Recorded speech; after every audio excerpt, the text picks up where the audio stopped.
خزان البازاليك في اسطنبول هو أحد أروع المعالم الأثرية.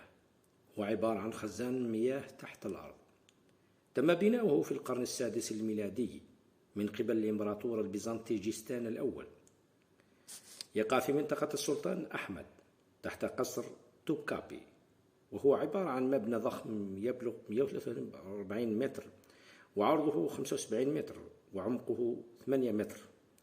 يحتوي على 336 عمود من الرخام تم جلبها من المعابد القديمة.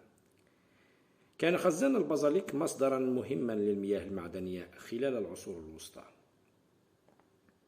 وكان يستعمل أيضا للاحتجاز الأسرع. استمد هذا الهيكل الجوفي اسمه من ساحة عامة كبيرة كانت تقع في الهضبة الأولى في القسطنطينية، وهي بازاليكا ستاوا، التي شيدت تحت الأرض بالقصر قبل أن تتحول إلى خزان. وقد بنيت بين القرنين الثالث والرابع خلال العصر الروماني لتكون مركزا تجاريا، وقد أعيد بناؤها بعد اندلاع حريق في سنة 476.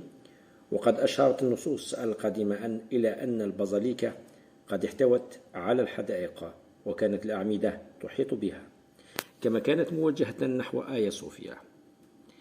ووفقا للمؤرخين القدامى، فقد بنى الإمبراطور قسطنطين الهيكل الذي أعيد بناؤه في وقت لاحق، وتوسع من قبل الإمبراطور جيستان بعد أعمال شغب نيكا من سنة 532 والتي دمرت المدينة.